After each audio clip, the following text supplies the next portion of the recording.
We will not make any changes to what has come from Unreal Engine. It is looking pretty much just like the object from Unreal Engine.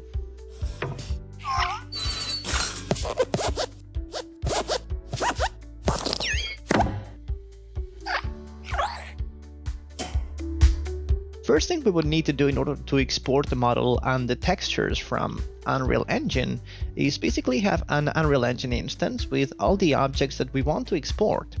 You've got many assets that now they all belong to Unreal, and yes, they look awesome and they are wonderful, but you think to yourself, well, I wish I could just have them into my game engine. If you want to easily export something and you want to export it, like for example, I have many meshes, right?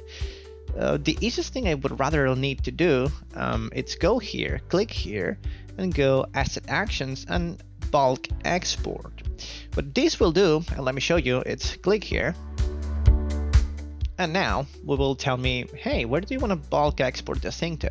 Goes here. And now it's going to ask us different things about the object that we want to export. I would recommend you export with the level of detail and the vertex color assigned, because this may be useful for you to modify some properties in the future in your other game engine.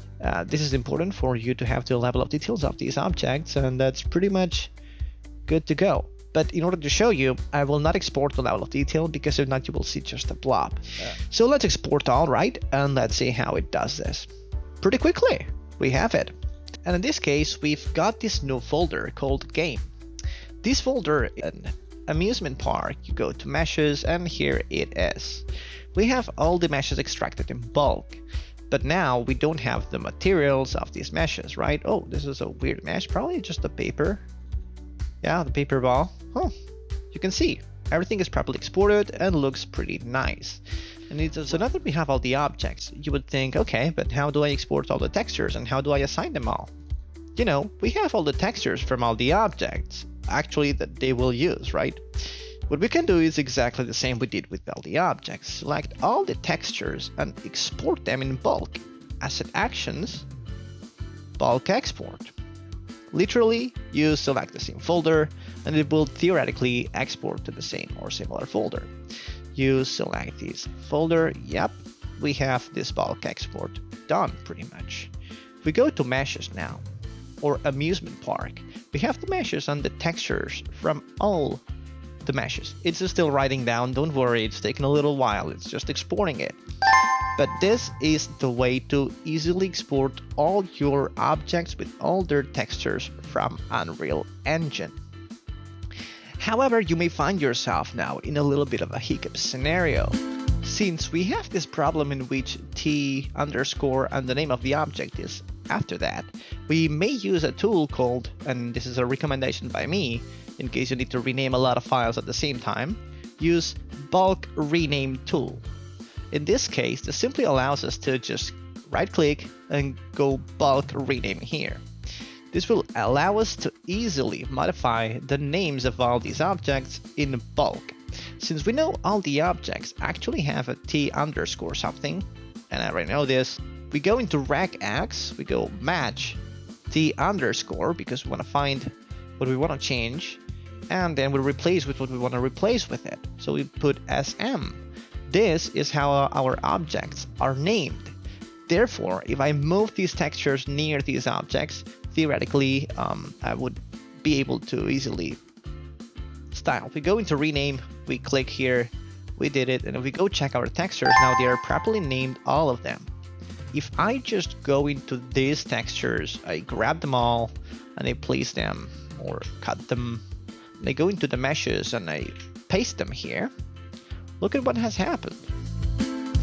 I have mainly sort of ordered the textures with the given model. For example, Balloon Box has this Balloon Box texture. It's exactly the texture we are looking for, and it's right under it. So you can start easily packing this, or easily just having it in the folder and using it whenever you need it. And now it's when we're going to go and sample these objects into Unity. Let's go and find out. Let's go ahead and grab one of the objects that we have extracted. In this case, we're going to be doing it with the Ferris wheel. What is the Ferris wheel? Well, the first wheel is this 3D object that we see here. We'll quickly see it now. But don't worry, let's first of all create a new folder in Unity. Call it the name of your object, or however you want to call it. Maybe Unreal Engine 5 Assets, or however you want to call it. In this case, I'm calling it Ferris wheel. The Ferris wheel will basically hold all our materials and basically the object of the Ferris wheel. We will not make any changes to what has come from Unreal Engine. This is really important because we do not need to make any changes. Once we have these things here, something that it's not easily doable in Unreal Engine, we can choose to modify our model properties.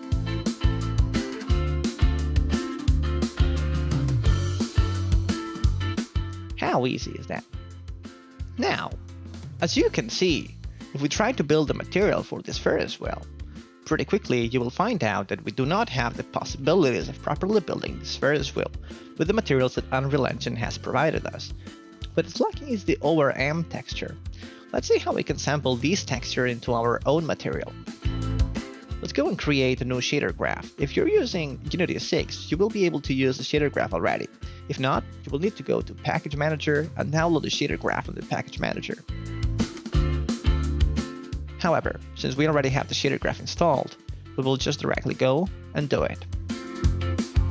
Create shader graph, URP, lead shader graph. With that, we will be able to create a new shader that will sample our own texture from Unreal Engine. Let's call it Unreal Material Sampler.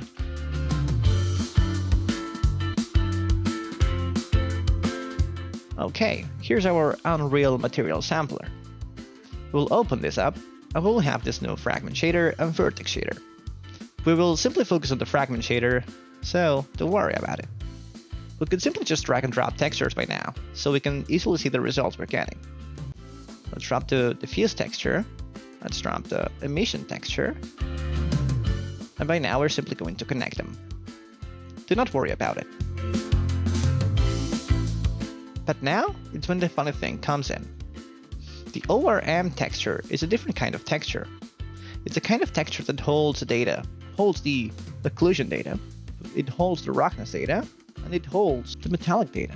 These three textures, three single channels that we can sample from a single texture, therefore saving a lot of resources for our GPU in case we have a lot of materials and a lot of textures, and as well, a lot of objects on scene. The ambient occlusion is basically going to go onto ambient occlusion. The roughness will basically go into smoothness, because Unity talks about roughness like smoothness. And in the metallic, we will assign this to metallic. Boom! We have it. This is the easiest way we can sample a material from Unreal Engine. Let's take a look at how this material looks in Unity. Okay. Now we will need to go into our Ferris wheel, but we need to make a change to it. Instead of having to sample from the renderer lid, we'll go to shader and we'll sample from the shader graphs that we've created a new shader for it. It's called Unreal Material Sampler. If we go here, we will easily see that it's sampling the material directly from the shader. However, we do not have any surface inputs or surface options here. That's why we'll need to add them here. What we need to do is add texture 2D properties here. Add one for each kind of texture that you're sampling.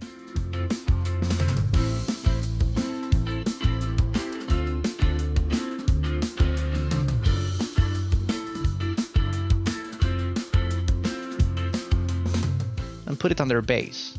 This will be multiplying our base. Our color will add an add node, and we will add our color.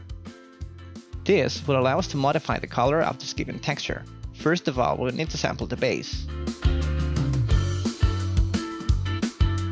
With that sampled, we can easily set this to the color. With the emission, we do the same. Grab the emission texture 2D, we sample it here. With emission, however, we need to basically multiply it. Multiply. Oh. And now we need to multiply it by an HDR color. Color. Okay. Now sample this as an HDR color. Emission intensity. This is perfect because this emission will perfectly work. But you can do if you want. You can sample here your textures if you want before, so you can easily see the result you're getting. Basically, go and check it in your scene in order to see that everything is looking right. Now the important thing is to add a texture here. As we can see, if we put the texture or the color to down, we simply sample the texture. If we add the normals, well, we'll sample the normals. If we add the ORM, we sample the ORM texture. If we add the emission, we sample the emission texture. We as well need to add the emit value. Now, if we sample the emission texture, when we take a look at this, you can actually multiply the emission texture with the multiplier we've set up. Even add some color if you want. So this is going to be really interesting in order to make really cool effects. Now, as you can see, our object that came from Unreal is looking pretty much just like the object from Unreal Engine. To further improve the shader, you can add different variables, just like the color that we added before, to the base color, just like normal strength or the normal intensity of your normal maps, to emitting branching in case you want to emit something, the occlusion map that comes from the ORM texture, basically, that you will need to sample using the occlusion intensity at a remap, because the occlusion goes from 0 to 1. 1 means that you want occlusion, 0 means that you want everything to be lit or white without occlusion. So you basically need to remap this adding, and therefore you will add properly everything correctly. Roughness, you need to make it 1- because I don't know why it comes flipped. So you need to flip it back and sort of subtract a little bit from it, and this is how we get the roughness correctly, or a properly artist adjusted roughness value, so you can actually define way better in the range of roughness how rough the material is without going over rough, and how unrough the material is. Basically allows the artist a little extra control, because we are adding a little extra detail or value to that, so you can take away or maybe add more. It's just your choice. You can have it fully reflective if you want as well. That's it. In the metallic hue as well, multiply in this case, because you want everything to be metallic in case you have it at 1, and you don't want it to be metallic if you have it at 0. Then multiplying is the correct way to do it. And here we as well multiply. This is basically the alpha, in case you have a material or a tree or something that has an alpha texture. You can sample the alpha here. You can sample the opacity as well of the alpha if you want, because if you have a transparent object, you can sample a transparent object if you want. And yeah, and sample as well the alpha clipping threshold, so you can actually define how much of the alpha you're showing or not showing. And the specular color, we haven't changed it. You can leave it as it is. Maybe you want to add a specular color, I don't know, just leave it as it is. I just don't necessarily change it.